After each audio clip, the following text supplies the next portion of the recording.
마태복음 16장 13절부터 18절 말씀까지 교독하시겠습니다. 18절 말씀은 같이 합독하겠습니다. 13절 말씀 시작. 예수께서 빌립보 가이사라 지방에 이르러 제자들에게 물어 이르시되 사람들이 인자를 누구라 하느냐.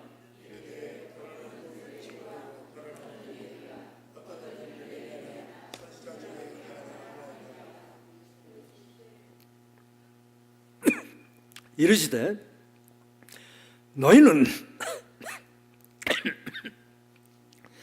나를 누구라 하느냐.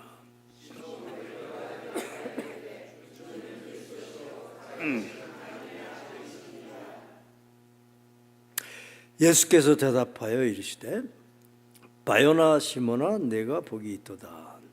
이를 내게 알게 한 이는 혈육이 아니요 하늘에 계신 내 아버지시니라. 또 내가 내게 이르노니 너는 베드로라. 내 교회를 세우리니 음부의 권세가 이기지 못하리라. 아멘. 하나님의 말씀입니다. 앉으시기 바랍니다. 자, 오늘 이 말씀을 제가 자세히 풀어드릴 텐데 여러분들이 좀 집중을 하셔야 돼요. 붕해가 아니니까 가만히 계셔도 그냥 여러분들이 이렇게 가슴이 막 올라가고 그런 집회가 아니고 이 하나님의 말씀이 이게 무슨 뜻이냐 하는 것을 다루는 집회니까 여러분이 말씀에 신경을 곤두세우셔서 이게 무슨 뜻이냐 그런 마음으로 들어주시기 바랍니다. 마태복음 16장 오늘 본문 말씀은 예수님이 공생의 퍼블릭 라이프죠. 몇 년 사셨어요? 예수님의 생애가 33년인데 그 중에서 공적인 하나님의 아들 그리스도로서 사신 삶은 3년이에요. 3년에서 3년 반 이렇게들 얘기를 합니다. 그런데 그 공생의 가운데 전반부는 갈릴리 지방을 중심으로 해서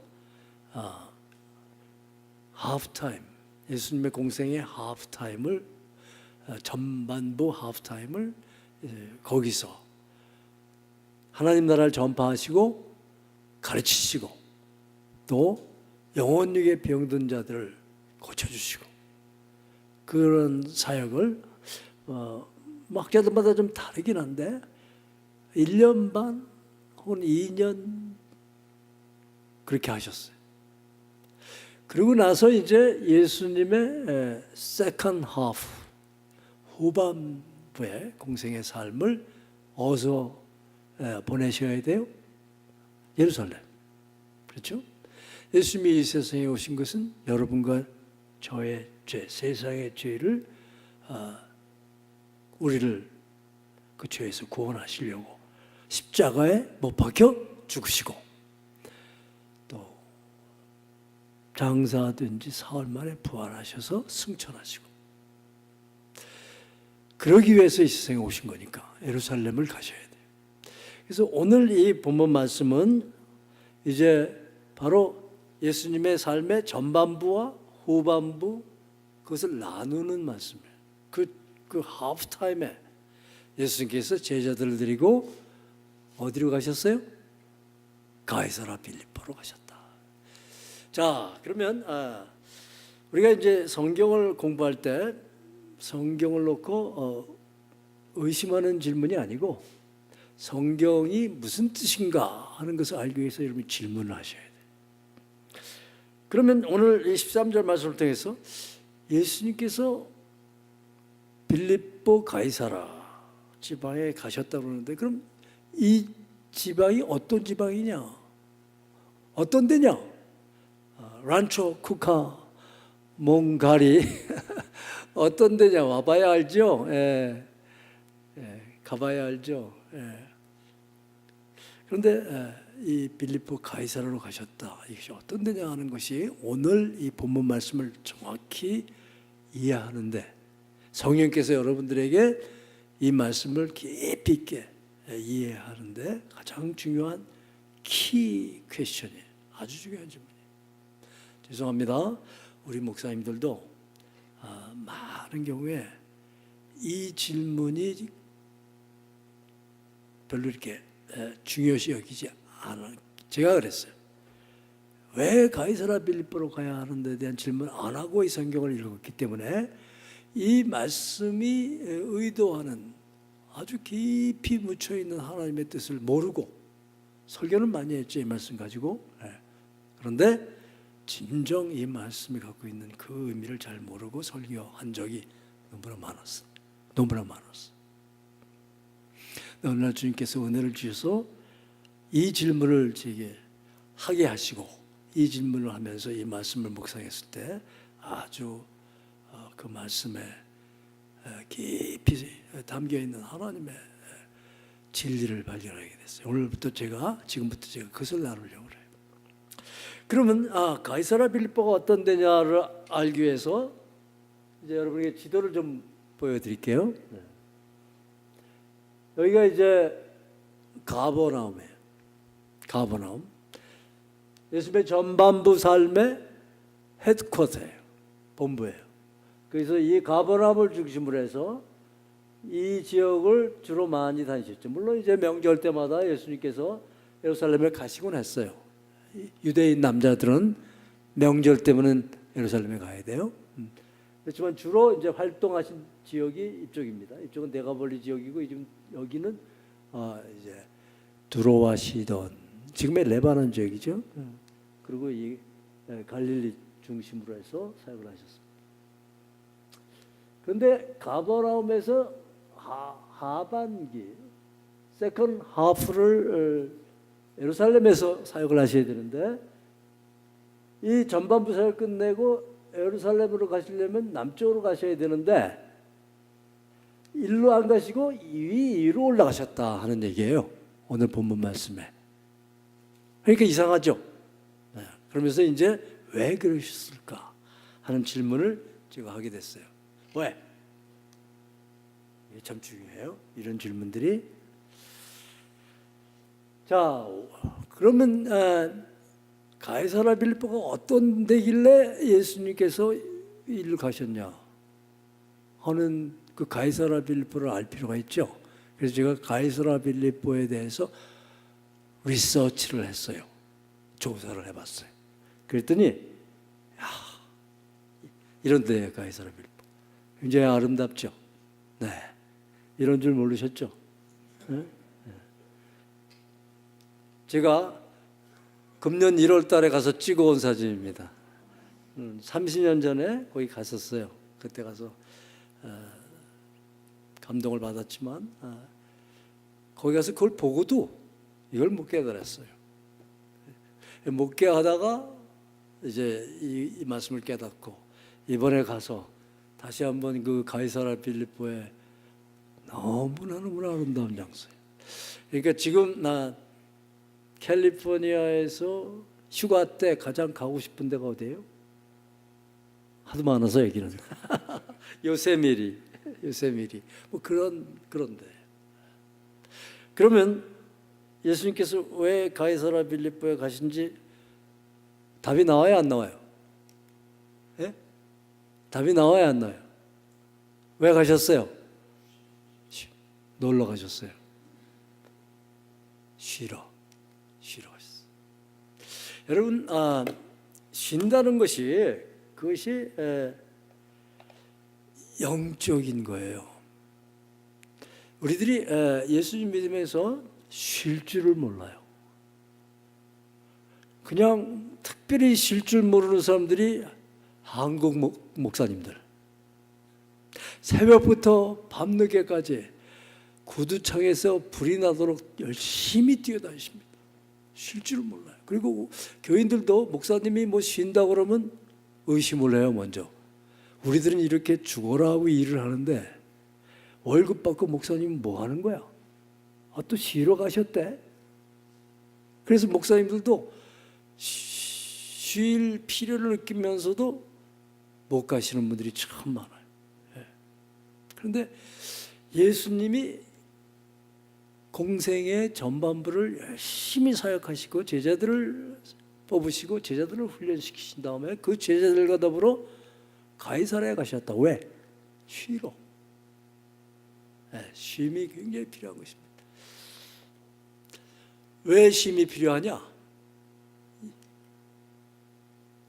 왜 쉼이 필요하냐면요, 여러분의 신앙을 검토할 시간이 필요해요. 정신없이 신앙생활 하는데, 여러분들도 정신없이 아마 이민교회 교인들은 많은 경우에 참 정신없이 신앙생활을 열심히 하세요. 그런 분들이 많아요. 그런데 그렇게 열심히 하는 건 좋은데, 그렇게 하다 보니까 내가 지금 잘 믿고 있는지 이거를 검토할 시간이 없어요. 내가 다니고 있는 교회가 이게 내 마음에 드는지 안 드는지에 대해서는 열심히 검토들 하십니다. 그런데 내가 믿고 있는 예수님께 향한 신앙을 놓고는 검토하지를 않으세요. 그게 문제예요. 내가 지금 잘못 가고 있는 게 아닌지, 내 신앙이. 내 신앙의 회복이 필요한데, 그거는 대개들 이렇게 느끼세요. 내가 뭐 좀 잘못된 건 있는 것 같아. 그렇지만 그 잘못되고 있는 것을 막연히 그냥 안고 사세요. 안고.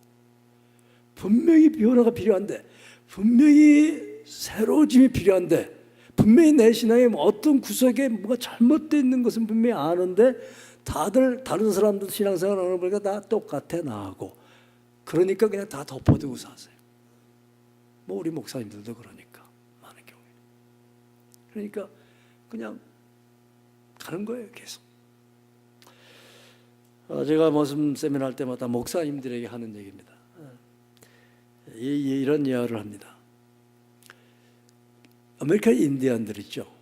여기도 인디안 웰스 있죠. 아메리칸 인디안들의 문화 중에 이런 문화가 있다고 합니다. 어떤 선교사님이 거기 들어가서 선교를 하시는데, 어느 날 새벽에 추장이 이제 각 텐트에 정가를 줘가지고 인디안 전사들 말 타고 다 집합시키더래요. 그러고 나서 신호와 더불어 이 말을 탄 전사들이 말을 전속력으로 몰고 달리기 시작하는데 10분, 30분, 1시간, 2시간, 3시간까지 그냥 달리더래요.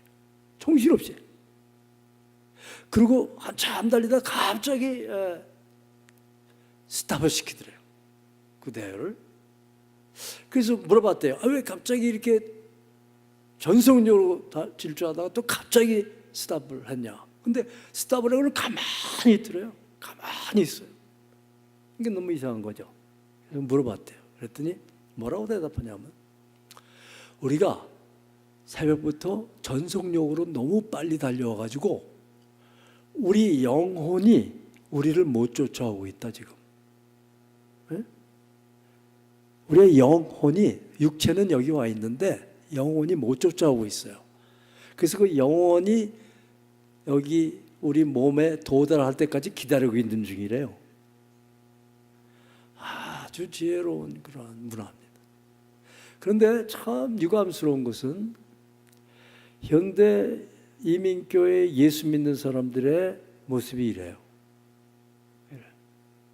정신없이 살아요. 정신없이 가족 먹여 살리려고 정신없죠. 이해합니다. 그러면 그러셔야죠. 정신없이 신앙생활합니다. 그죠? 열심히 신앙생활해야 구원받는 줄을 착각하는 거죠. 열심히 나를 구원한다. 물론 열심히 신앙생활 하셔야 돼요.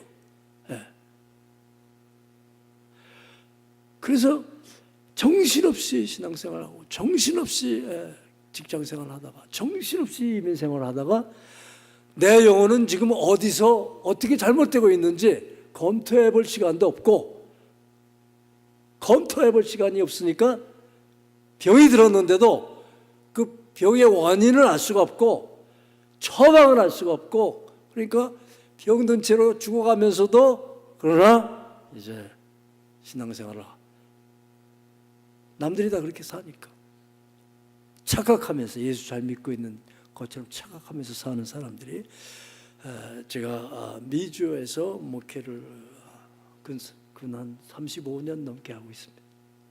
그래서 잘 알아요. 그래서 너무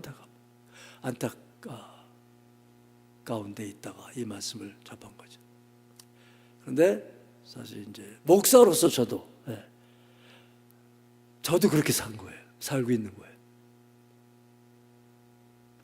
그래서 이번 사경의 기간 중에 여러분이 정신없는 신앙생활을 하시는 그러한 하나의 방편으로 부흥회라고 참석하지 마시고, 정말 내가 이번 사경을 통해서 내가 예수 잘 믿고 있는지 한번 좀 검토해보는 중요한 시간이 되기를 바랍니다. 그러셔야 돼. 그래서 회복이 필요하지. 내가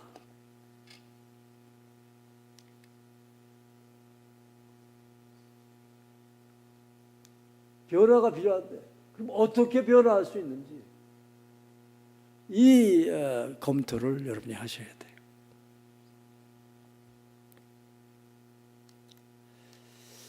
자, 그러면 이제 예수님이 왜 가이사라 빌베 가셨냐? 첫 번째는 뭐예요?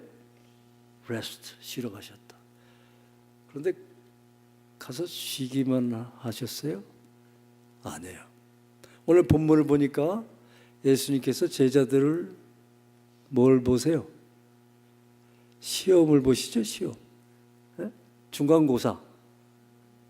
여기 두 질문을 딱 하시잖아요. 두 가지 질문. 첫 번째 질문이 뭐예요? 사람들이 나를 누구라고 하느냐? 그보다 더 무서운 질문이 뭐예요? 너는 내가 도대체 너한테 누구냐? 그러니까 쉬러 가셨으면서, 그러나 그 쉬는 시간에 그 쉼의 목적인 예수 잘 믿고 있어? 하는 질문하시는 거예요. 여러분, 한경기 목사님 잘 아시죠? 그분이 이제 은퇴하시고 소천하시기 얼마 전에 한국의 유수한 교단 총회장 또 지도자들이 한경진 목사님 곧 소천하실 테니까 그분의 좀 지혜를 가서 얻자 그래가지고 목사님을 방문했다고 그래요. 남한산성에 계실 때. 그래서 이제 한 2시간 동안 그 목사님에게 돌아가시기 전에 이제 우리들에게, 후배들에게 하신 말씀 좀 해달라고, 이렇게도 찔러보고 저렇게도 찔러보고 질문을 많이 해봤는데 이분이 도무지 이렇게 반응이 없는 거예요. 얼마나 답답했겠어요. 그렇죠? 그래서 이 목사님들이 좀 마음이 실망해가지고 이제 시간이 다 돼서 일어나서 이제 문 밖을 나서는데, 그 뒤에, 등 뒤에 대고 한경진 목사님이 뭐라고 그러셨어요? 목사님들 예수 잘 믿으세요. 그러더래요. 그분들이 어떤 목사님들인데? 한국교회 기라성 같은 목사님들이에요. 설교의 대가, 은사의 대가, 카리스마 리더들, 명예와 이런 것들이 출중하신 목사님들이에요. 그분들 등 뒤에 대고 이 한경진 목사님이 하신 말씀이, 목사님들 예수 잘 믿으세요. 지금 여러분들이 여기서 이 하나님의 음성을 들으시기를 바랍니다. 이것이 그저 그렇게 기라성 같은 목사님들에게 향하시는 하나님의 뜻만이 아니에요. 여러분들 여기 계신 한 분 한 분에 향한 하나님의 간절하신 바람이세요. 그것을 좀 믿으시고 이 말씀을 같이 한번 상고해 보시기 바랍니다. 그래서 이제 예수님께서 테스트를 하십니다. 테스트를 어떻게 했었어요? 첫째, 사람들이 나를 누구라 하느냐. 이 테스트를 하시는 거예요. 그랬더니 이제 오늘 본문 말씀에 보니까 그 대답은 이제 이런 대답은 쉽게들 하죠. 더러는 세례 요한, 더러는 엘리야, 어떤 이는 에레미야나 선지자 중에 하나라고 하더이다. 그러니까 이제 소위 경상도 말로 카더라시네, 카더라. 사람들이 그러는데요. 근데 이제 이것이 참 우리한테 너무나 그 상관이 있는 그러한 대답이에요. 여러분들도 예수님 믿으실 때 사실 내가 뚜렷한 주관이 있어서 내가 경험한 예수님을 따르면 그게 문제가 안 되는데, 많은 경우에 사람들이 어떻게 예수를 믿더라. 그래서 나도 사람들이 어떻게 예수님을 믿는 그 방식대로 예수님을 믿는 사람들이 대부분이에요. 근데 미안한 얘기지만 목사들도 그래요. 이게 비극이에요. 내가 성경 말씀과 그 성경 말씀을 순종했을 때 경험한 예수님, 그 얘기, 그걸 통해서 예수를 믿어야 되는데, 그게 아니고 저 장로님은 저렇게 예수를 믿고 저 목사님은 저렇게 예수를 믿고 뭐 신앙생활, 교회생활 잘하는 사람들 보니까 그렇게 하더라. 그러니까 나도 그냥 그거 하면 되는 게 아니냐. 그런 대답을 한 거예요, 제자들이. 더러는 세례 요한, 더러는 엘리야, 더러는 에레미야 선지자 중에 하나라 카더이다. 그래서 제가 이것을 조금 더 여러분이 이해하기 쉽게 현대판으로 좀 번역을 해봤습니다. 자, 사람들이 예수를 믿을 때 많은 경우에 이민 생활이 어렵죠. 고단하죠. 힘들죠. 그러니까 누군가 기댈 지팡이가 필요해요. 그래서 예수 믿는 사람들이 많아요. 그거 나쁜 거 아니에요. 그래서 예수님을 믿고 교회로 들어와야 됩니다. 예수님이 그런 역할도 하세요. 그렇지만 여기서 주인공은 누구예요? 나예요. 예수님은 뭐예요? 주인인 나를 섬기는 종이에요. 내 종. 예수님이. 내가 주인이고 예수님은 새틀라이트예요. 내 주변을 빙빙 돌다가 필요할 때 나를 와서 도와주시는 분. 물론 예수님이 그러세요. 그거 나쁜 거 아니에요. 그런데 이제 중심이 그렇단 말이에요. 그래서 기댈 지팡이로 예수님을 믿는 분들이 많으시고, 또 어떤 분들은 4대 성인 중에 한 분이기 때문에 이 세상에서 그래도 누구를 믿긴 믿어야 될 거 아니에요. 그렇죠? 근데 우리 한국 사람들한테 그런 어떤 멘탈리티가 있어요. 석가모니와 예수와 공자와 마호메트 중에서 특히 이제 현대에 들어와서는 조금 배웠다 그러는 분들은 다 예수를 좋아해요. 그거 참 감사한 일이에요. 그거 나쁜 거 아니에요? 그런데 4대 성인이에요. 사람이에요. 사람 이하도 사람 이상도 아니에요. 근데 사람 중에서는 성인이에요. 우리가 국민학교 때 그렇게 배웠어요. 도덕교과서에서 이렇게 배웠어요. 4대 성인하면 예수, 공자, 석가모니, 마호메. 그 중에 하나 내가 종교는 가져야 되니까 교회 간다. 근데 그런 분들이 의외로 많아요. 왜냐하면 자기 안에 예수를 만난 체험이 없으니까. 그러니까 예수를 그 수준에서만 믿는 거예요. 그 믿음도 좋아요. 그렇게 들어오셔야 돼. 근데 거기서 머무시는 거예요.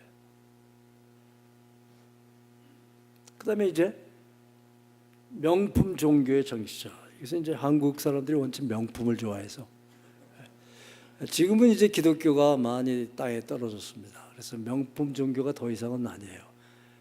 참 유감스러운 얘기지만 기독교가 무슨 개독교라고 그러는데, 사실 한국에 가니까 개가 굉장히, 미국도 마찬가지죠. 개처럼만 대우를 받으라고 그래요. 근데 기독교는 그 정도도 대우 안 해요. 이제 그렇게 땅에 떨어졌어요. 제가 한국에서 이제 버스 타고 어딜 가는데 옆에서 누가 대물을 해. 신학생들 같아요. 근데 플랜카드를 보니까 거기 뭐라고 써 있냐면 교회가 잘못해서 예수를 우리가 잘못 소개했습니다. 미안합니다. 용서하십시오. 그 플랜카드를 두고 서 있더라고. 교회가 잘못했어.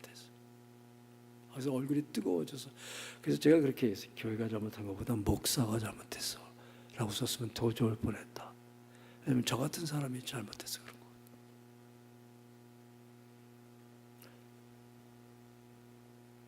그 다음에 이제 자녀들의 도덕 선생.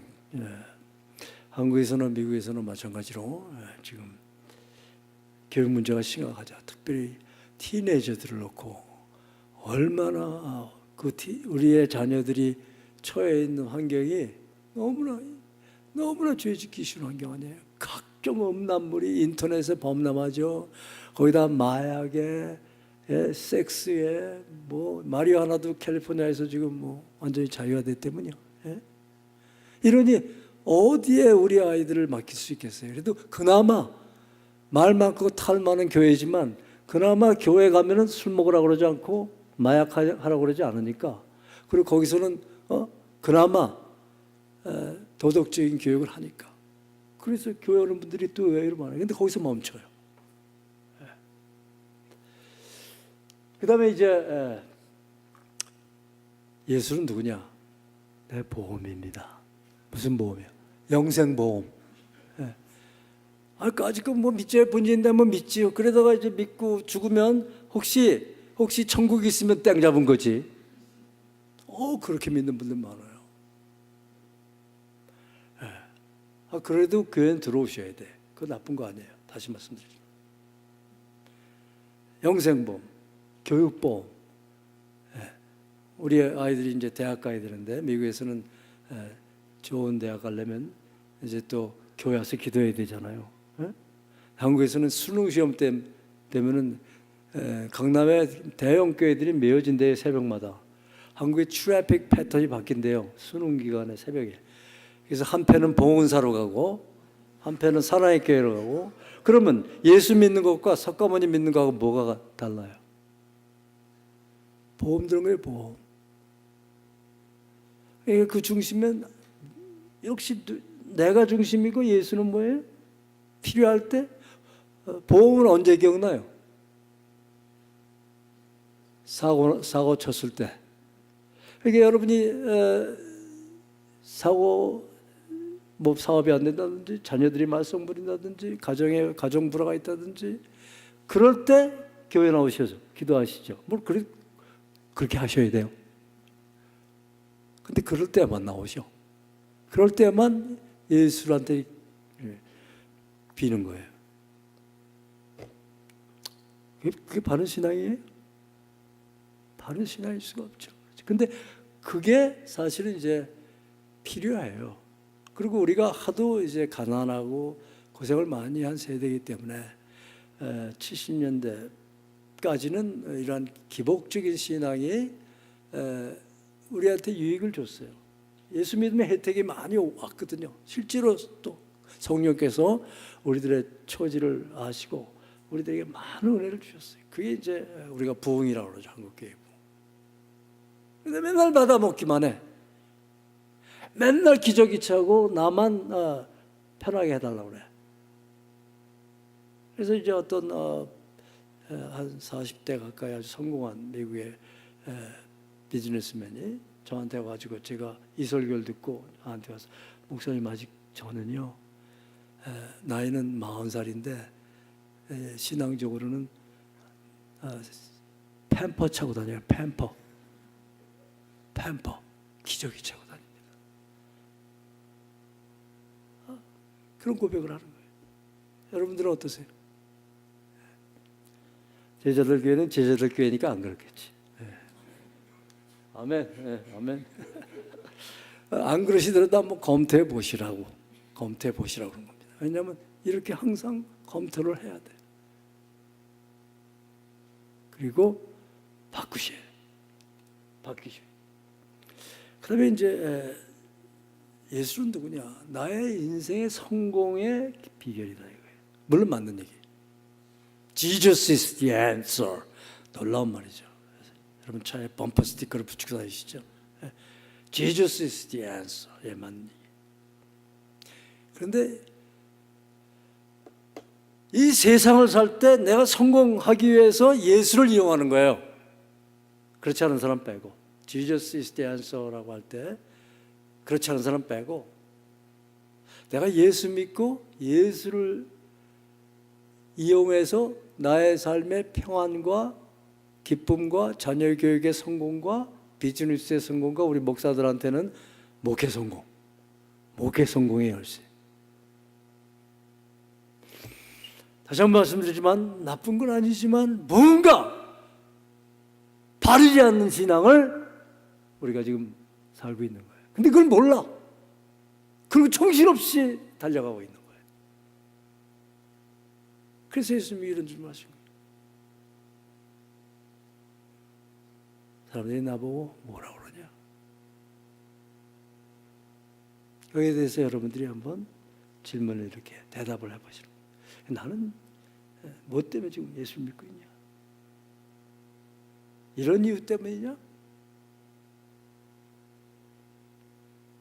아니면 그 다음 질문.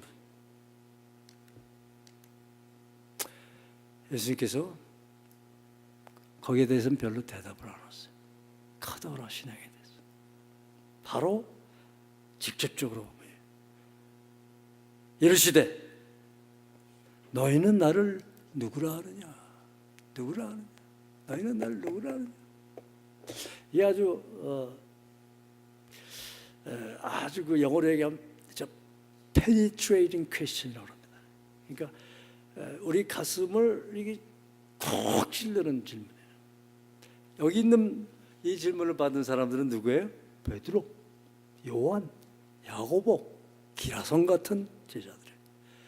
이 한국교회 기라성 같은 목사님들 등대되고 한경진 목사님이 예수 잘 믿으라고 한 그러한 맥락 같아요.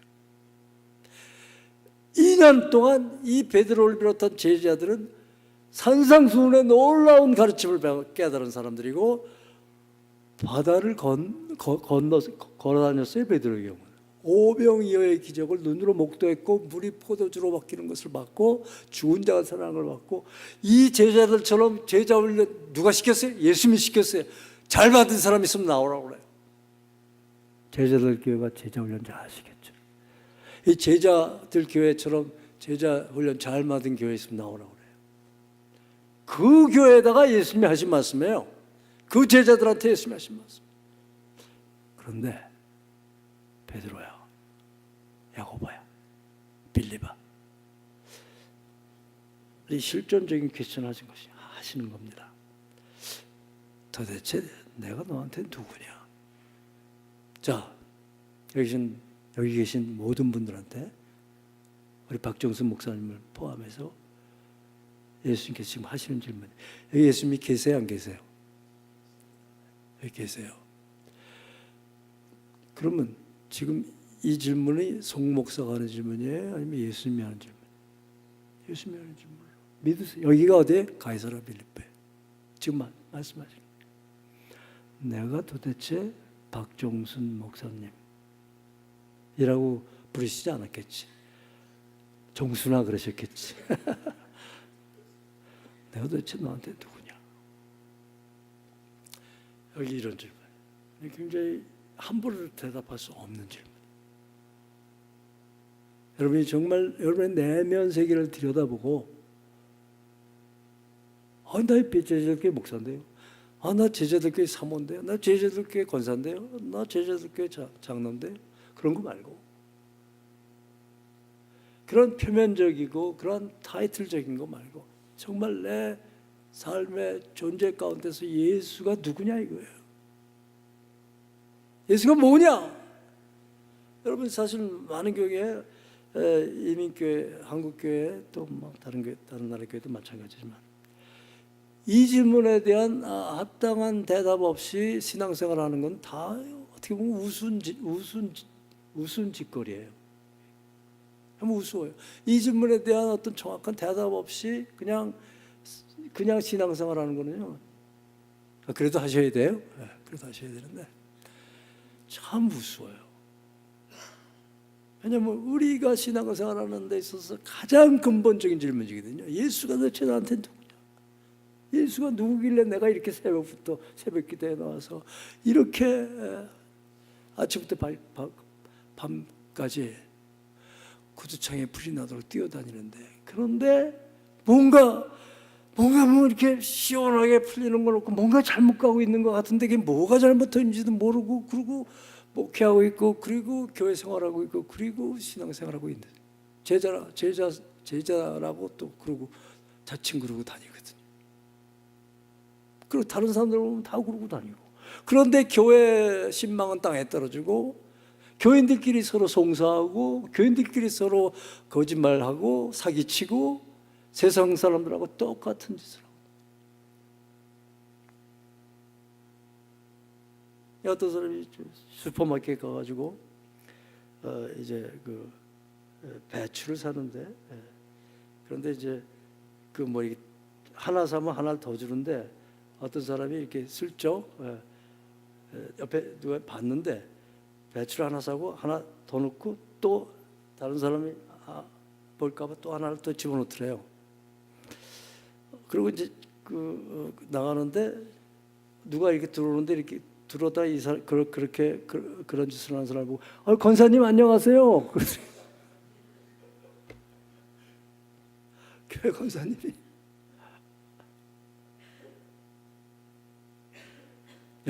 우리 제자들 교회는 아니고요, 우리 교회에서 그런 일이 있었어요.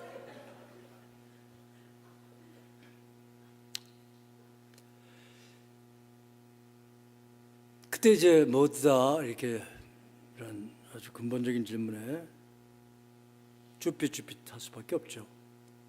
그랬을 때 우리의 베드로가 딱 나서시는 거지. 우리의 베드로. 그래가지고 아주 지난 2000년 동안 기독교 신앙의 가장 중요한 컨페셔널을 여기서 합니다. 그게 뭐예요?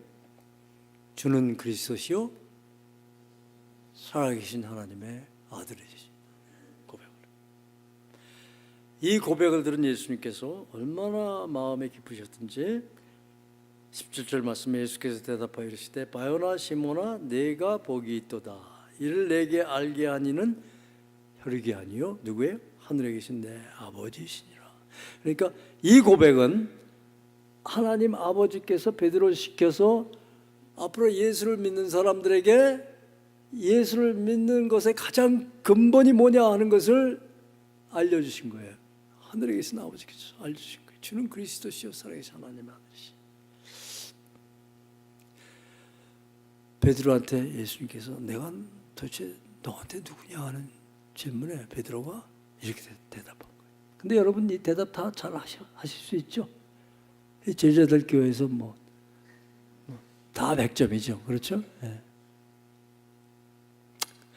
그런데 사실 저도 그렇게 다 가르쳤고 다들 대답은 잘하세요.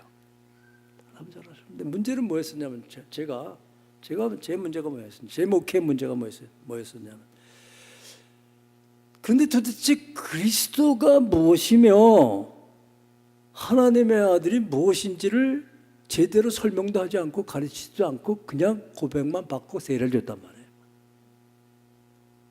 그러니까 이제 옷을 입을 때 첫 단추를 잘 끼느냐 안 끼느냐에 따라서 완전히 옷을 잘 입었냐 못 입었냐가 나오잖아요. 그렇죠? 그런데 이제 많은 경우에 저만 그런 게 아니고 제가 잘 압니다. 안 그런 교회도 있어요. 안 그런 목사님도 계세요. 그러나 대부분의 목사나 교회들이 이 부분에 대해서 구렁이 담 넘어가듯이 슬그머니 넘어가면서 세례주기에 급급한 거예요. 세례주기. 이것이 정확히 무슨 뜻인지 설명하고 이 뜻이 갖고 있는 아주 깊숙한 헌신이 있습니다. 거기에 대해서는 얘기를 안 해요. 그러면 교인들이 도망갈까 봐.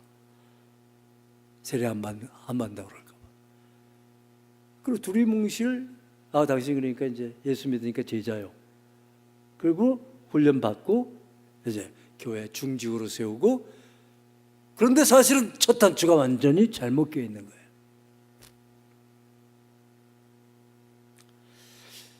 그러면 그리스도가 뭐냐부터 여러분이 아시는 거지만 제가 다시 리뷰를 좀 해드리는 겁니다. 혹시 모르시는 분도 계실 거예요. 그런데 사실은 제가 이렇게 다녀보니까 모르는 분들이 태반이에요. 근데 여기는 안 그럴 것 같아. 여기는 다 아시는 것 같아. 그렇지만 들어주세요. 네. 그리스도가 무슨 뜻이냐 하는 것을 놓고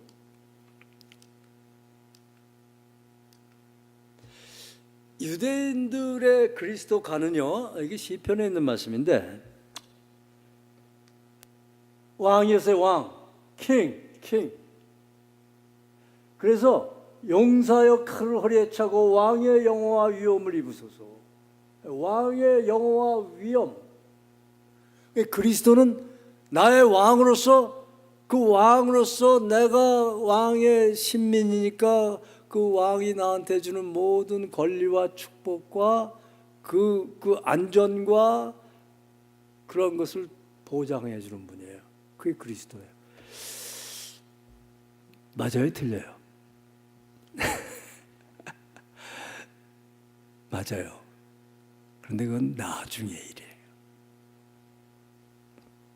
이 유대인들이 문제가 있었던 게 예수를 왜 십자가에 죽였냐면 왕으로 오질 않았거든. 그리스도께서 왕으로 오시지 않고 이사야서 53장의 예언대로 우리가 보기에 흠모할 만한 아무것도 없었어요.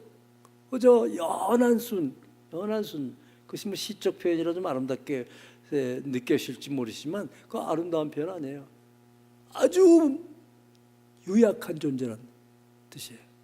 사람들이 사랑할 만한 아무런 조건도 갖고 있지 못한 분.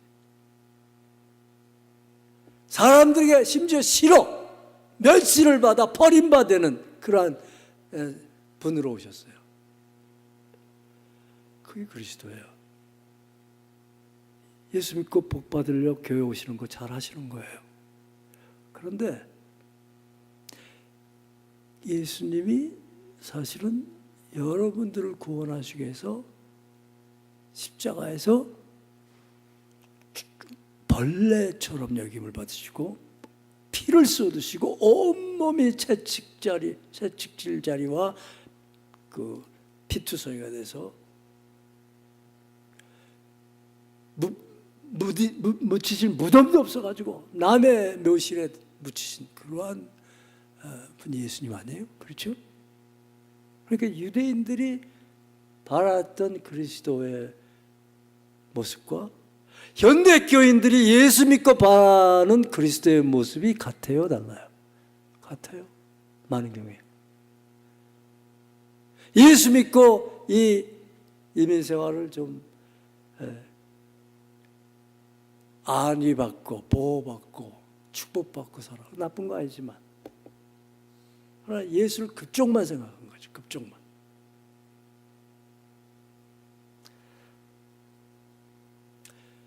그럼 그리스도가 정말 무슨 뜻이냐? 이걸 가르치셔야 돼. 또 여러분들이 이걸 아셔야 돼. 그리고 그럼에도 불구하고 예수 믿겠냐? 할 때 여러분들이 네라고 대답하실 수 있어야 돼요. 그러면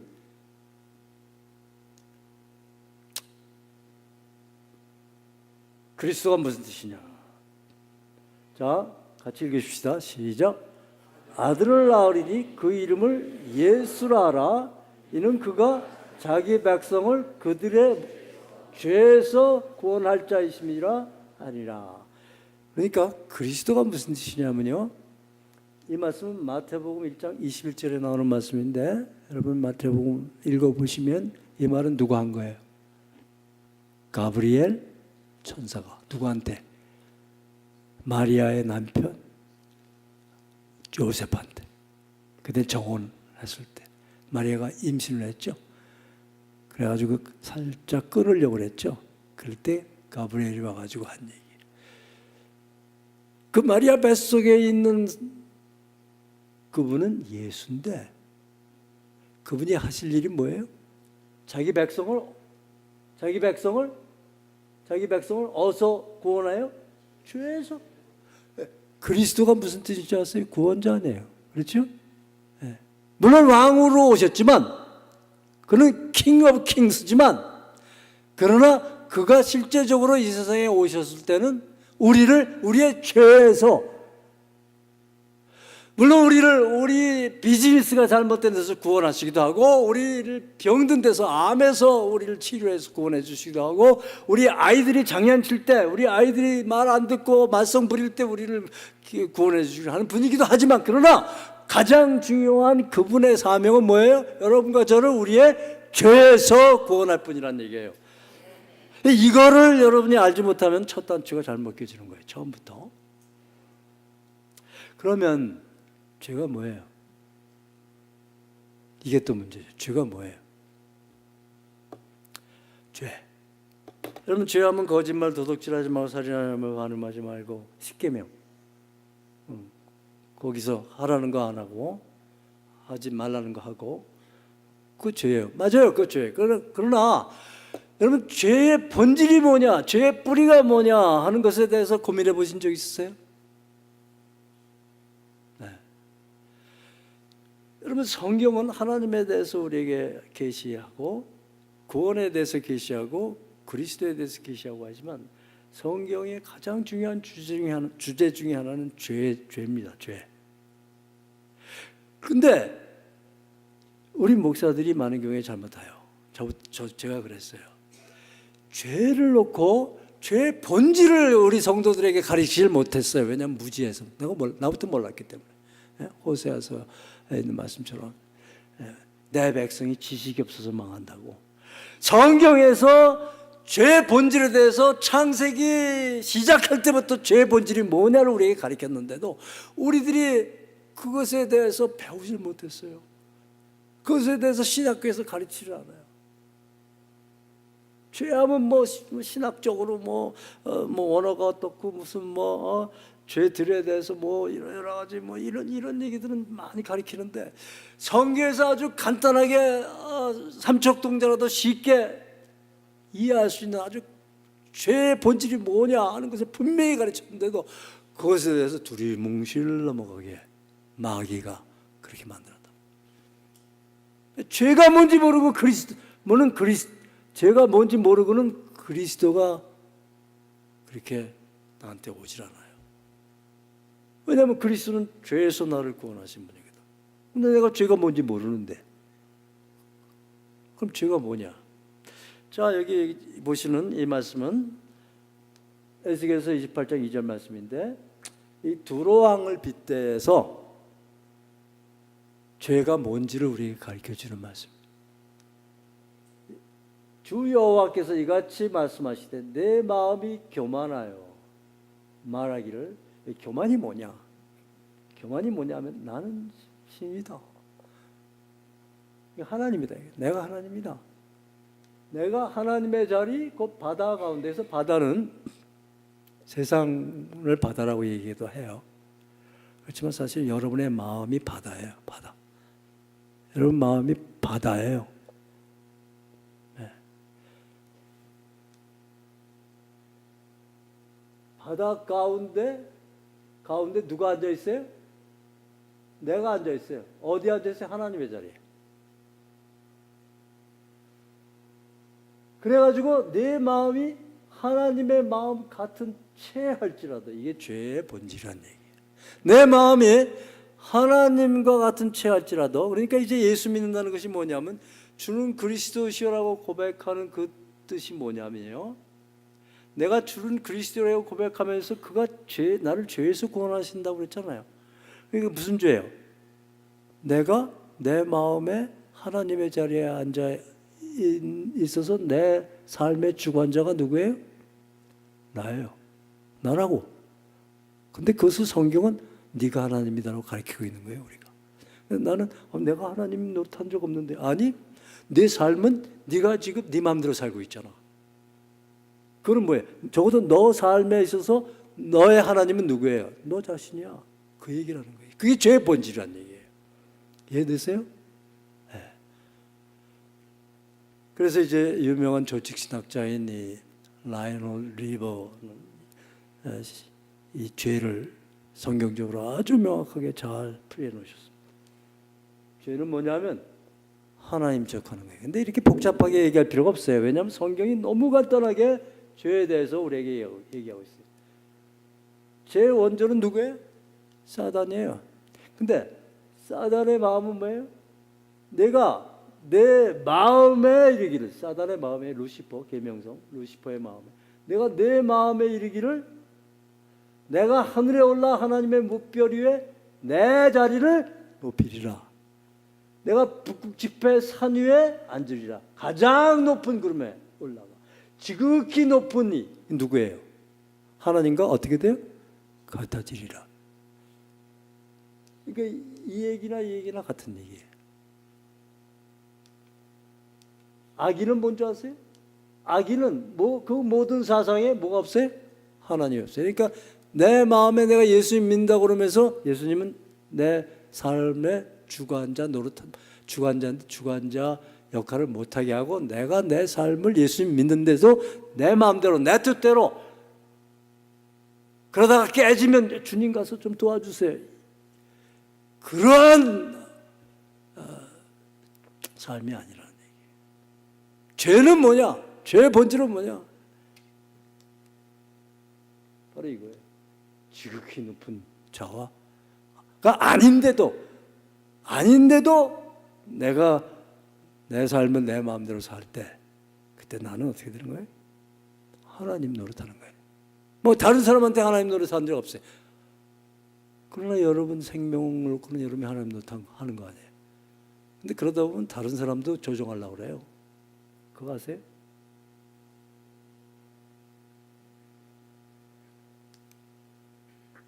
그런데 성경은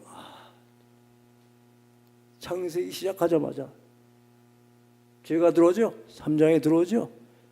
죄의 본질을 여기서 우리에게 가르치고 있습니다. 너희가 그것을 먹는 날에는 이게 마귀가 속인 거예요. 거짓말이에요. 너희가 그것을 먹는 날에는 너희 눈이 밝아져 뭐같이 돼요? 하나님과 같이 돼요. 거짓말이 새빨간 거짓말이죠. 어떻게 사람이 하나님이 돼요? 그런데 너 이거 먹어. 너 먹으면 너 하나님이 돼. 이게 죄의 본질이에요. 이게 쉽게 말하면 여러분 예수 믿고도 내 마음대로 살아. 그리고 구원받았대. 구원받았다는 게 뭐예요? 죄에서 구원받았대. 죄가 뭔데? 말이 돼요, 안 돼요? 말이 안 되네. 근데 이거를 가르치지 않았어요, 우리 목사들이. 아니, 우리 목사들보다 제가. 그렇게 목회하면 안 되기 때문에, 그렇게 하면 교인들 다 도망가기 때문에. 아니, 그건 알고 나서 하는 얘기고, 그것도 몰랐어요. 죄의 본질이 뭔지도 몰랐어. 그러니까 가르칠 수도 없는 거야. 그게 이제 첫 단추를 잘못 낀 그런 신앙생활의 시작이요, 목회의 시작이요, 교회의 시작이라는 얘기. 그런 분들이 교회에 들어오면 결국 그 교회가 누구가 주관자가 돼버려요? 하나님이 주관자가 돼? 사람들이 주관자가 돼? 사람들이 주관자. 그래서 여러분들이 보시는 세상 교회가 다 많은 경우에 문제가 생기면 다 뭐가 문제예요? 누가 그 교회의 주인이냐? 거기서 모든 게 다 발생되는 거예요. 근데 그게 죄의 본질이란 가르침을 성경이 분명히 우리에게 하고 있는 것을 보셨죠, 지금? 보셨어요, 안 보셨어요? 네. 그러니까 이런 것들을 검토를 하셔야 돼요, 여러분들이. 그래서 가이사랴 빌립보에 데려가신 거예요. 그래서 내가 너한테 누구냐? 주님은 나를 내 죄에서 구원하실 분이에요. 그래서 이것을 좀 정리를 해봤습니다. 자, 주는 그리스도시요. 그 의미는 뭐냐? 같이 한번 읽어보십시다. 시작. 구원을 받는다는 것은 죄로부터 구원받는 것이다. 죄의 본질은 하나님과 같이 되고자 하는 것이다. 주는 그리스도시요의 의미는 더 이상 나는 내 삶에서 하나님 노릇하는 것을 포기하고 예수님께서 주 나의 삶의 주권자인 하나님이심을 믿고. 갈라디아서 2장 20절 여러분 외우시죠? 같이 한번 외워볼까요? 시작. 내가 그리스도와 함께 십자가에 못 박혔나니 그런즉 이제는 내가 산 것이 아니요 곧 내 안에 오직 내 안에 그리스도께서 사신 것이다. 이제는 내가 육체 가운데 사는 것은 나를 사랑하사 나를 위하여 자기 몸을 버리신 하나님의 아들을 믿는 믿음 안에 사는 것이다. 잘 외우시네. 제자들께는 다 합격이네.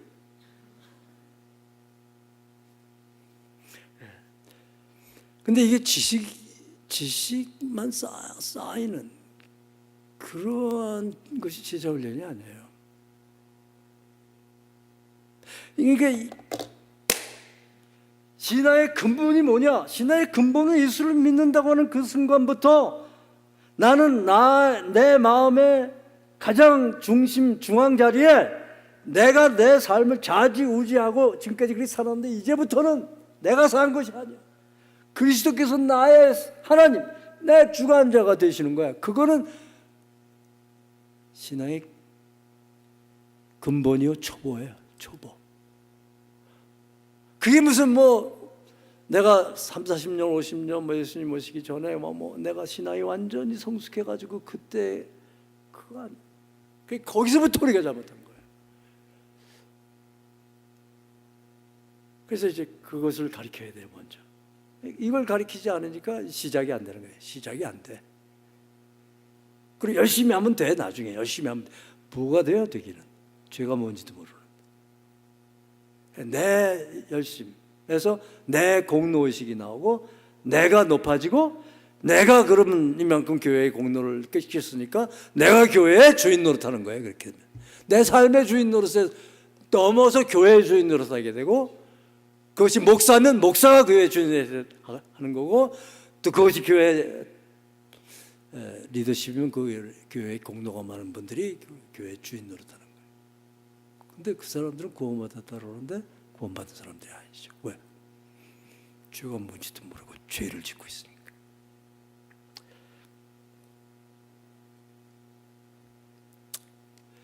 그런 다음에 이제 두 번째로 저는 그리스도시요 살아계신 하나님의 아들이라고 또 고백을 하죠. 이게 무슨 뜻이냐? 이게 굉장히 중요한 뜻이에요. 하나님의 아들하면 우리가 일반적으로 이제 여러분들이 이렇게 배웠습니다. 또 이렇게 아셔야 돼. 이게 아주 제일 중요한 지식입니다. 예수님은 하나님과 하나예요. 그게 하나님의 아들이라는 뜻이에요. 그거 믿으시죠? 예.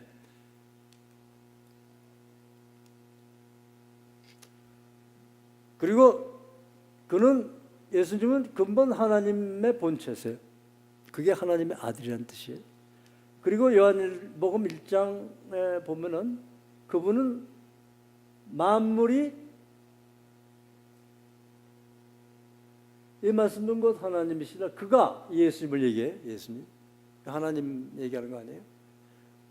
예수님이 태초에 하나님과 함께 계셨고 만물이 그러니까 만물 온 우주 그 안에 있는 모든 무생물 생물 그리고 여러분 한 사람 한 사람 모두가 다 누가 지은 거예요? 그로 말미암아 누가요? 예수로 말미암아. 예수님이 하나님의 아들이라는 뜻은 성경적으로 그분은 창조주이시라는 얘기예요. 그래요 안 그래요? 제 얘기예요 아니에요? 성경에서 분명히 이렇게 가르치고 계시죠. 그런데 예수는 이렇게 하나님이시고 창조시고 천지의 대주제시고 그렇지만 이제 이러한 것보다 실제적으로 우리가 이 세상에 살면서 예수가 하나님의 아들이라는 뜻의 의미는 바로 이거예요. 예수는 그런데 하나님이시고 창조의 대주제시지만 지금 현재 실제로 나에게 있어서 살아있는 권력입니다. 그 얘기예요. 제가 이것을 대해서 깊이 있게 설명드릴게요. 왜 그러냐?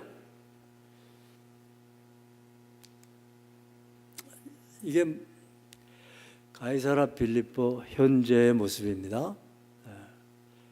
지금 이 지역은 바니아스라는 곳이에요. 그래서 여러분이 구글 어스에 들어가셔서 구글 어스 아세요?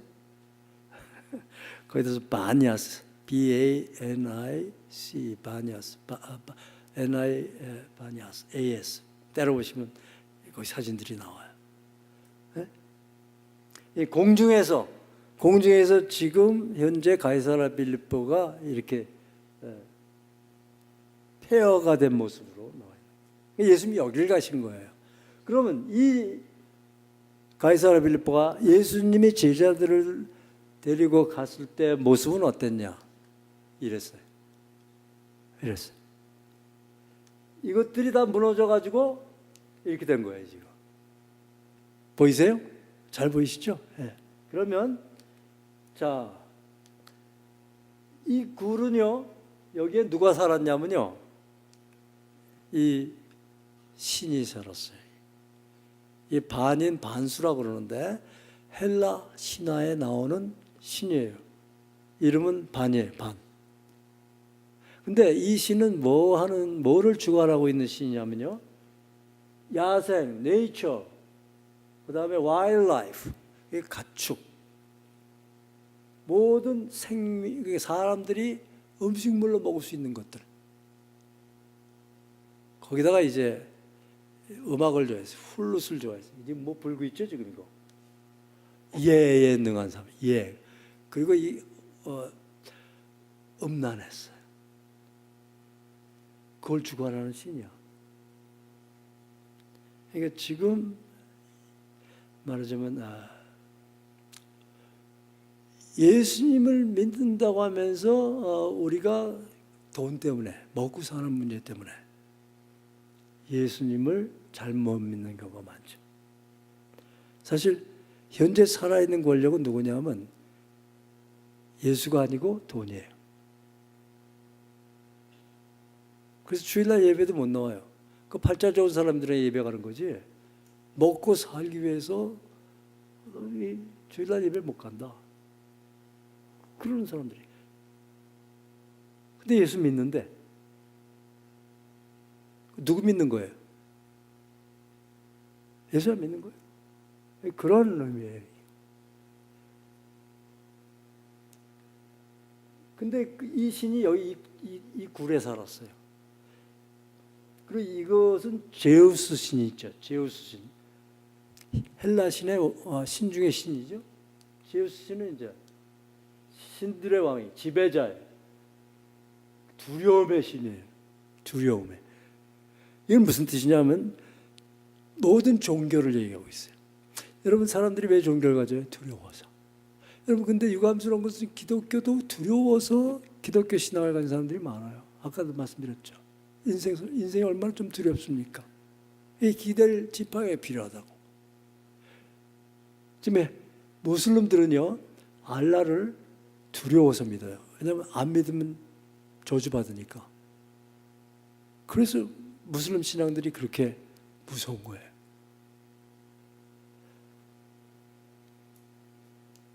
거기서 섬기는 신전이 제우스 신전이에요. 그 다음에 이제 여기에 네메시스라고 복수의 신전이 여기 있어요. 그 다음에 이거는 여기 살았던 반신의 플레이그라운드, 노는 데예요. 여기서 연극도 하고 여기서 예도 하고 음악도 하고 여기서 음행도 하고. 그런데 이 신전은 뭐게요? 이게 이제 살아있는 권력을 섬기는 신이에요. 그게 누구예요?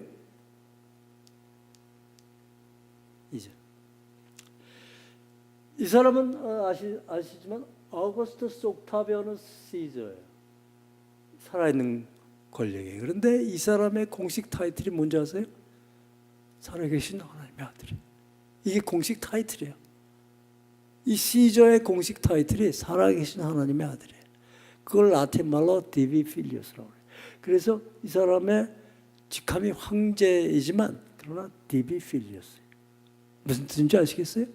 그런데 베드로가 예수님한테 주는 그리스도시요? 그 다음에 뭐예요?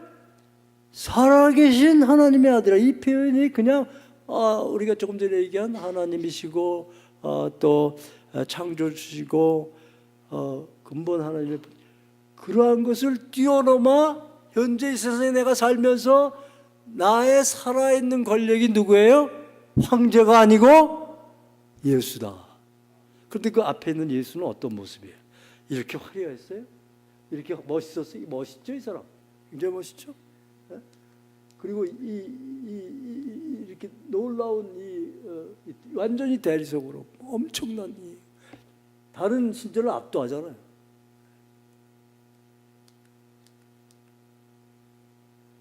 그런데 이 살아있는 권력이 현대에서는 우리한테는 뭐냐면요, 이게 지금 세상의 가치관이에요.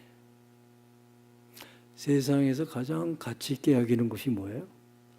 부와 권력과 명예.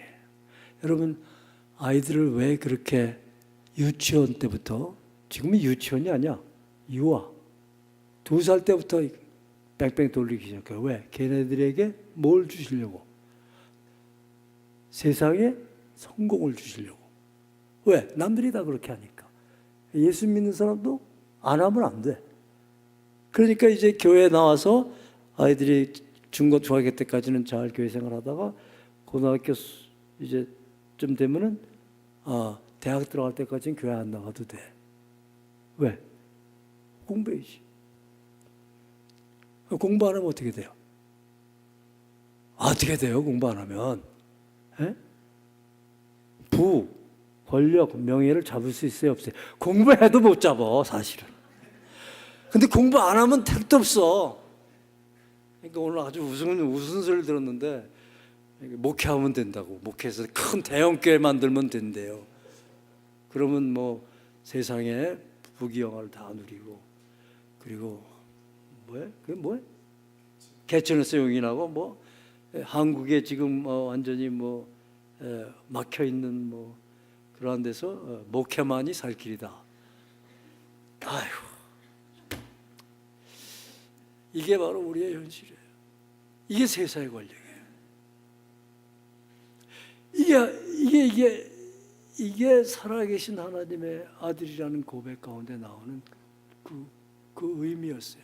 그러니까 베드로가 주는 그리스도시요 살아계신 하나님의 아들이시라고 고백했을 때 그 고백에 담겨있는 그 의미의 진실됨과 막중함과 그걸 느끼세요? 그리고 예수님 믿으셨어요, 여러분들? 내가 이제부터 예수 믿는데 난 이제부터 나는 없고 예수가 나의 마음에 중심에 앉으셔서 나를 주관하는 주관자로 일생을 평생 이 문제에 대해서는 뭐 재론의 여지도 없고 뭐 믿는다 그러는데 뭘 믿어요? 이걸 믿는 거예요. 왜냐하면 그분은 나를 죄에서 구원하신 분이기 때문에. 내가 하나님일 수가 없어. 근데 내가 하나님 노릇하면 어떻게 해서든지 척하면서 살 수밖에 없어요. 그게 우리의 비참함이에요. 척하면서 교회 와서도 거룩한 척, 교회 와서도 제일 많이 기도하는 척, 제일 많이 성경하는 척. 근데 바깥에 나가면 또 바깥에서 척해야 되거든. 교회 안 다니는 척, 교회에 뭐 미치지 않은 척, 그러고 사는 거예요. 근데 내 양심은 내 안에서 막 우리를 난도질하고 있는 거죠. 근데 다른 사람이 다 그러고 믿고 있으니까 내가 잘못 믿고 있는지도 모르는 거예요. 정리하겠습니다. 하나님의 아들이시다, 이시인이다의 의미는 뭐냐면 같이 읽으십시다. 예수님은 이 세상에 살아있는 어떤 권력보다도 나의 살아계신 권력이시다. 이거 믿으세요? 이걸 믿으세요. 그런데 현실은 어땠냐면요, 베드로의 경우 예를 들어봅시다. 베드로 앞에 있는 예수님은 30대 초반이에요. 그분은 고등교육 받으신 분 아니에요. 직업은 뭐예요? 목수예요. 촌부예요.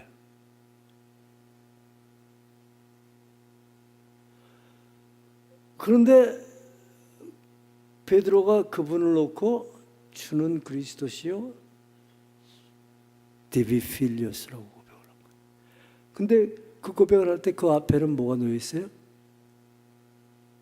황제 신전, 제우스 신전, 복수의 신전, 복수의 신의 신전, 이 반신전이 있는 거예요. 그러니까 예수님이 아주 의도적으로 가이사라 빌립보로 제자들을 데리고 가셔서 자, 내 행색이 이렇게 초라한데 이사야서 53장에 예언된 대로 사람들이 보기에 흠모할 만한 아무것도 안 갖고 계신 분, 사람들에게 오히려 싫어 버림받 되시는 분이 벌써 이 단계에서 공생의 2년 만에 사람들에게 싫어 버림받 되셨어요. 벌써 그 결정이 십자가에 돌아가시는 거죠. 그런 분을 놓고 베드로가 그 앞에 있는 살아있는 권력, 그 앞에 그 종교 권력의 그 두려움, 그리고 그 음행과 그 예와 그 경제권, 그러한 것을 장악하고 있는 신, 그다음에 복수에 용서할 수 없는 그러한 신들보다 이 사람들은 다 이러한 신들은 다 나띵이고 이 예수 당신이야말로 그리스도시요 살아계신 하나님의 아들이십니다. 여러분 그러실 수 있어요? 여러분 그러실 수 있어요?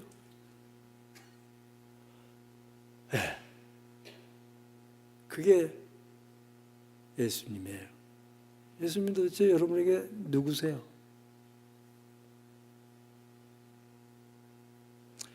그래서 이것을 다시 리비지트 하셔야 돼요. 저는 여기서 여러분들이 순간적인 어떤 은혜 받고 감정적으로 여기서 뭐 그렇게 하시는 것보다 여러분 집에 가셔서 어느 집에 가셔서 혼자 이 질문을 놓고 여러분의 신앙을 한번 검토해 보세요. 여기서는 하기 쉬워요. 그렇게 유도할 수 있어요. 근데 안 할래요. 이거는 그렇게 해서 드린 게 아니에요. 오늘 이 메시지를 여러분이 들으시죠. 이게 제 얘기예요? 아니죠. 이 말씀을 여러분에게 이 말씀은 이런 뜻이고 저 말씀은 저런 뜻이라고 설명한 거죠, 제가. 그렇죠? 그러면 여러분들이 그것을 보시고 다시 한번 리뷰를 해보세요, 집에서. 그리고 나는 지금 예수를 어떻게 믿고 있느냐. 정말 예수님이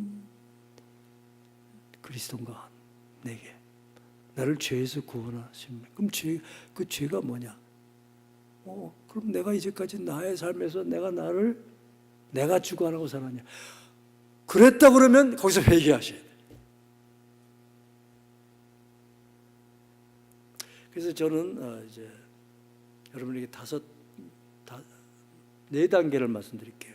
여러분의 액션 아이템으로 여러분이 구체적으로 할 일을 말씀드리는 거예요. 첫째, 제가 오늘 여러분에게 알려드린 이것을 가지고 여러분이 이해를 하셔야 돼요. 이해, understanding. 다 이해하신 것 같아요. 네? 이해하셨죠? 근데 이해 못하신 분은 이해하시는 척하지 마시고 여기 박정순 목사님한테 와서 저 송 목사가 뭐 이렇게 설명했는데 나 이해 잘 안 돼요. 목사님 설명해 주세요. 물어보세요. 이해하셔야 돼요. 두리뭉실 넘어가지 마세요. 결국은 사고쳐 그게. 사고 친다고요. 두리뭉실 넘어가면 사고쳐. 이해가 됐죠? 이해가 되면 그 다음에 확신을 하셔야 돼요. 그 이해에 머물지 마시고 이 말씀이 이런 뜻이구나. 죄의 본질이 이런 뜻이구나. 그럼 내가 예수님 믿었다고 하는 것은 내가 이제부터 내 삶의 하나님이 내가 아니고 이 예수님이 내 삶의 하나님. 이 확신을 하셔야 돼요. 확신은 어떻게 갖냐?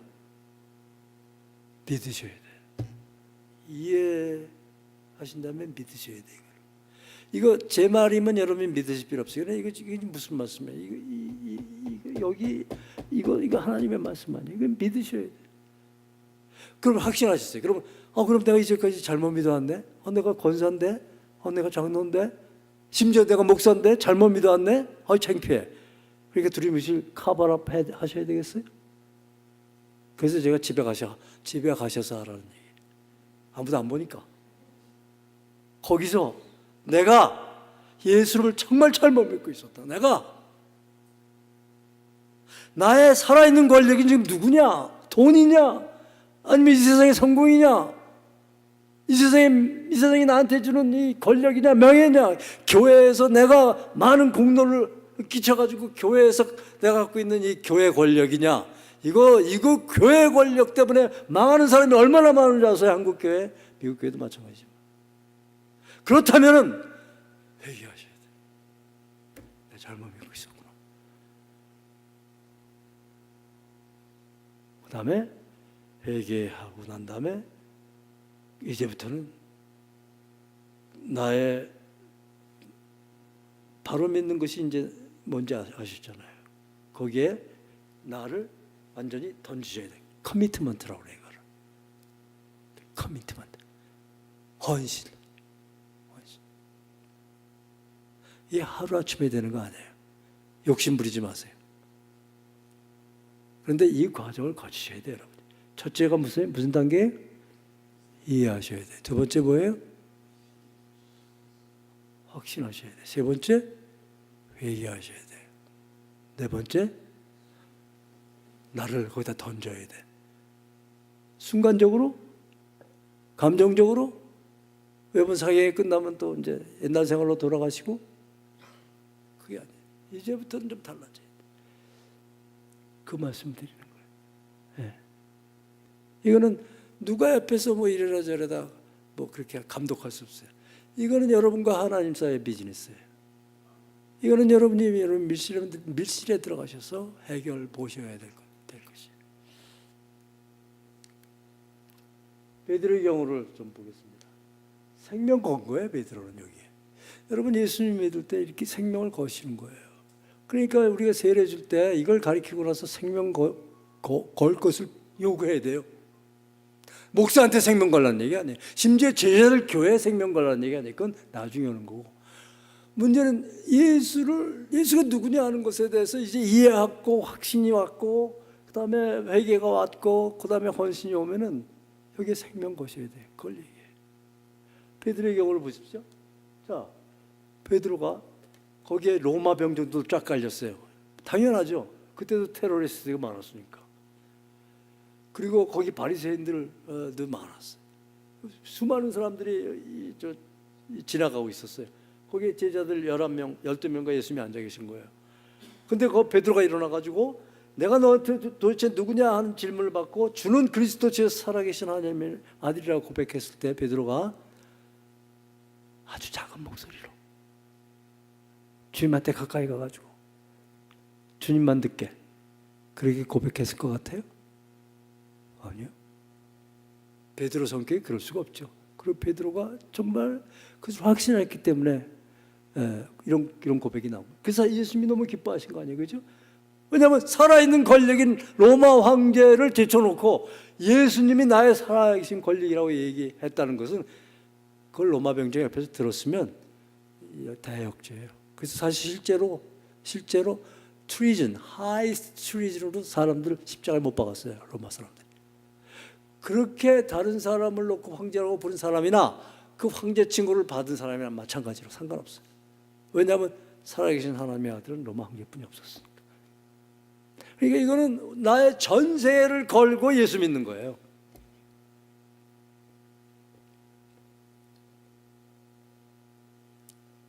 떨리시죠? 떨리지 않아요? 까짓 거 뭐 한번 해보지. 그런 용기가 있으세요? 용기가 있고 없고 상관없어요. 이건 진리니까. 예수님이 살아있는 권력이니까. 여러분이 거기에 예수님을 그 왕골 앞에 진짜 왕이죠. 황제, 우리 황제. 근데 보이는 건 없어, 이 세상에서. 초라해 보여. 그렇지만 그분이 살아있는 권리. 그걸 믿고 여러분이 생명을 거시는 거예요. 그게 예수님 믿는 거예요. 그게 오직 예수예요. 그래서 오늘 너는 나를 누구라 하느냐. 오늘 회복 있으시길 바랍니다. 네. 그리고 변화가 있어야 돼요. 아까 그 변화의 과정을 제가 말씀드렸죠. 네. 어떻게는 아까 말씀드린 대로 그렇게 시작하는 거예요. 자, 여기까지 하겠습니다. 네. 제가 잠깐 기도하고 그리고 목사님 나오셔서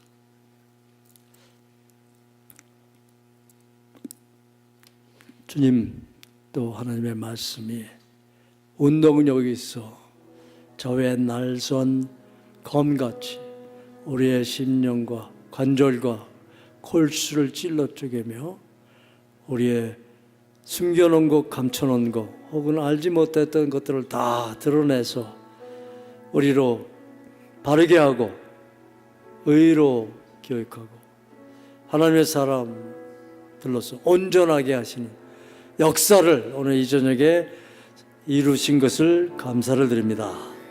하나님 아버지, 하나님의 말씀을 들으셨습니다. 이제 성령께서 이들을 따라가 주시옵소서. 그냥 넘어가지 않게 도와주시고 이들이 혼자 오늘 저녁이든지 내일 아침이든지 내일 새벽이든지 오늘 들은 말씀을 가지고 100% 이해할 수 있게 하여 주시옵소서. 100% 확신할 수 있게 하여 주시옵소서. 회개할 수 있게 하여 주시옵소서. 그리고 생명을 걸고 예수를 쫓는 제자들 삼아주시옵소서. 이 길만이 살 길입니다. 이 길만이 회복의 길입니다. 이 길만이 영생의 길이요 이 길만이 참된 기쁨과 평강을 누리는 길입니다. 속지 않게 도와주시옵소서. 세상에 헛된 영광을 구하다가 정말 파멸과 고생으로 이르는 자들이 얼마나 많은지요. 오 주님, 우리 한국교회를 불쌍히 해주시고 우리 이민교회들을 불쌍히 해주시고 우리 목사님들을 불쌍히 해주셔서 예수 잘 믿게 해 주옵소서. 헛되고 허황된 것에 생명을 걸고 그것에 배신당해서 정말 황폐한 마음을 부둥켜 안고 홈리스 패스터들로 사는 목사님들이 얼마나 많은지, 그런 교회들이 얼마나 주여 우리를 불쌍히 여겨 주시옵소서. 주님, 우리 이민교회들을 불쌍히 해주시오. 이 제자들 교회가 이 메시지를 들었나이다. 이제 메시지를 듣고 나서 변하게 하여 주시고 이 제자들 교회가 또 이 주변에 다른 교회들을 변화시키게 하는 에이전트가 될 수 있게 축복해 주시옵소서. 그래서 하나님, 교회를 회복하는, 복음을 회복하는, 참된 예수 믿는 것을 회복하는 아버지 귀한 제자들 교회의 제자들이 다 될 수 있도록 축복해 주시기를 원하나이다. 예수님의 이름으로 기도했습니다. 아멘.